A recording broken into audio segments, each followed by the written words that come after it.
নমস্কার বন্ধুরা, শিপিকা কুকিং ব্লগে আপনাদের স্বাগত জানাই। চলে এসেছি নতুন একটা রেসিপি নিয়ে। রেসিপিটা হলো অমলেট করে ডিমের ঝোল। এই অমলেট করে ডিমের ঝোলটা আমি কিভাবে বানাই শুরু থেকে শেষ পর্যন্ত দেখবেন আপনারা, আর আমার পাশে থাকবেন। তাহলে চলেন শুরু করা যাক। তো বন্ধুরা, সব কিছু নিয়ে আমি বসে পড়েছি। প্রথমেই নিয়েছি আমি 4টা ডিম। বন্ধুরা, আজকে রান্নাতে যে উপকরণগুলো লাগবে সেই উপকরণের মধ্যে আছে যেমন গোটা ধনে, গোটা জিরে, শুকনো লঙ্কার গুঁড়ো, লবণ, হলুদ গুঁড়ো, পেঁয়াজ, রসুন, আদা, কিছু কাঁচা লঙ্কা, টমেটো, ধনেপাতা, গরম মশলা। গরম মশলার মধ্যে আছে দারচিনি, লবঙ্গ, এলাচ, আর নিয়েছি সোমবার দেওয়ার জন্য 2টো তেজপাতা, শুকনো লঙ্কা আর একটু জিরে। প্রথমে গোটা মশলাগুলো ড্রাই রোস্ট করে নেব। গোটা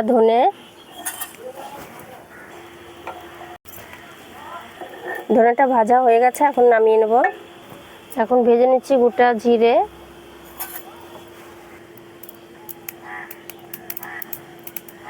জিরেটা ভাজা হয়ে গেছে, এখন তুলে নেব। এখন ভেজে নিচ্ছি গরম মশলাগুলো, সামান্য ভেজে নেব। গরম মশলাটা ভাজা হয়ে গেছে, এখন নামিয়ে নেব। এখন ডিমের ঝোলের আমলেট করার জন্য ডিমগুলো ফাটিয়ে নেব।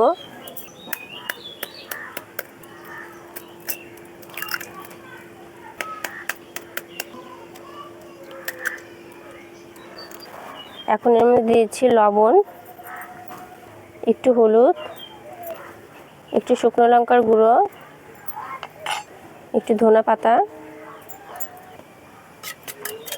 অ্যাড করে নেব। আমি দুটো ডিমের অমলেট করে ঝোল করব। তো বন্ধুরা, ডিমটা ভালো করে ফ্যাট করে নিয়েছি, এখন আমলেটটা করে নেব। একটা তাওয়া বসিয়ে দিয়েছি আর একটু দিয়ে দিয়েছি তেল। এখন ডিমের ব্যাটারটার মধ্যে দিয়ে অমলেটটা ভেজে নেব।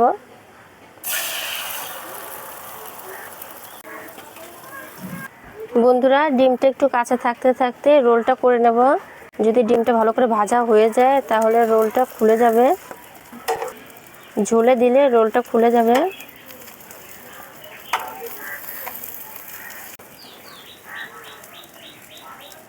অমলেটটা ভাজা হয়ে গেছে, এখন পিস পিস করে নেব।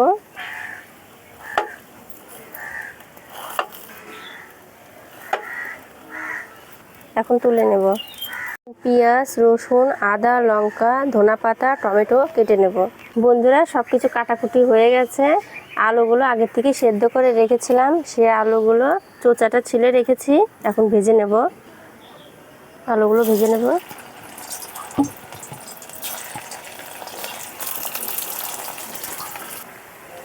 এখন এর মধ্যে লবণ দিয়ে আলুগুলো ভেজে নেব।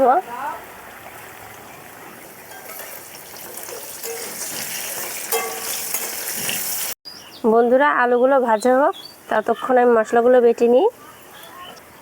ভাজা জিরে আর ধনে একসঙ্গে বেটে নেব।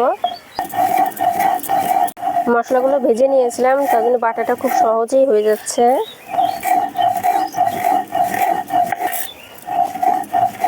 বন্ধুরা, আপনারা যদি আমার চ্যানেলটাকে এখনও সাবস্ক্রাইব না করে থাকেন তাহলে আপনাদের কাছে অনুরোধ রইল যাতে চ্যানেলটা আপনারা সাবস্ক্রাইব করে দেবেন। গরম মশলাগুলো ভেজে রেখেছিলাম, এখন বেটে নেব। বন্ধুরা, এখন আদা আর রসুনটা বেটে নেব।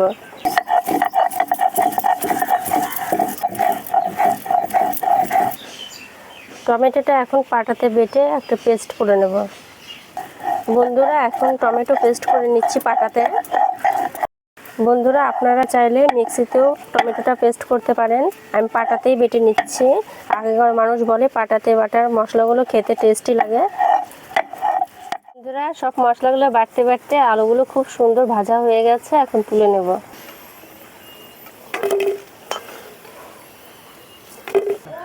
আলু ভাজা তেলের মধ্যে দিয়ে দিচ্ছি 2টো শুকনো লঙ্কা। শুকনো লঙ্কাটা মাঝখান থেকে একটু ফাটিয়ে নেব। আর দিচ্ছি 2টো তেজপাতা। একটু ভাজা ভাজা হতে এর মধ্যে দিয়ে দেব সামান্য জিরে,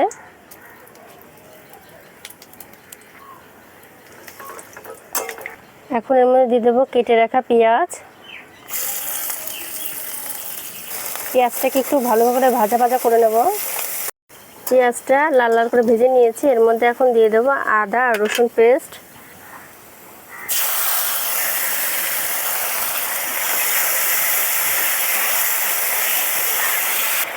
এখন কুচি করে রাখা কাঁচা লঙ্কা এর মধ্যে দিয়ে দেবো। এর মধ্যে দিয়ে দেবো হলুদ গুঁড়ো, লঙ্কার গুঁড়ো, পরিমাণ মতো লবণ।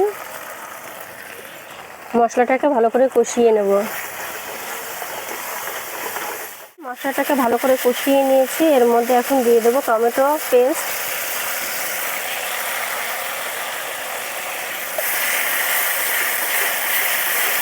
টমেটো পেস্ট দিয়ে নাড়াচাড়া করে নিয়েছি। এখন মশলাটা ভালো করে কষিয়ে নেব ঢাকা দিয়ে। বন্ধুরা 2 মিনিটের মতন ঢাকা দিয়ে রেখেছিলাম লো ফ্লেমে। এখন ঢাকনাটা তুলে নেব। মশলা থেকে তেল ছেড়ে দিয়েছে, খুব সুন্দর কষে গেছে মশলাটা। এখন এর মধ্যে দিয়ে দেবো ভেজে রাখা আলুগুলো।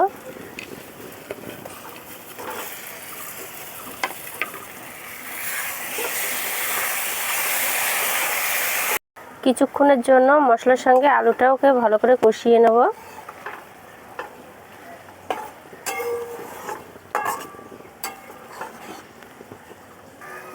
মশলার সঙ্গে আলুটাকে ভালো করে কষিয়ে নিয়েছি। আর এখন ভেজে রাখা জিরের গুঁড়ো আর ধনের গুঁড়ো এর মধ্যে দিয়ে দেব।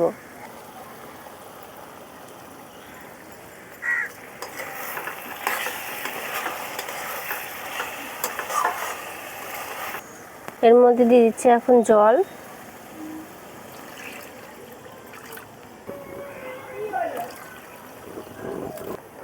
তো বন্ধুরা এখন ঝোলটাকে ভালো করে ফুটিয়ে নেব।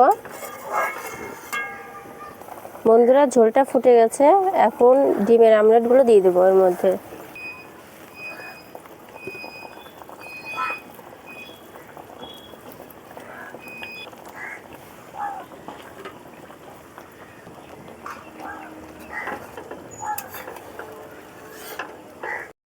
বন্ধুরা এর মধ্যে এখন দিয়ে দেবো গুঁড়ো করা গরম মশলা, কেটে রাখা ধনেপাতা এখন এর মধ্যে দিয়ে দেবো। ডিমের অমলেটের ঝোলটা হয়ে গেছে, এখন নামিয়ে নেব। তো বন্ধুরা ডিমের অমলেট করে ডিমের ঝোলটা করে দেখালাম, কেমন লাগলো অবশ্যই কমেন্টে জানাবেন আর চ্যানেলটিকে সাবস্ক্রাইব করবেন। ধন্যবাদ।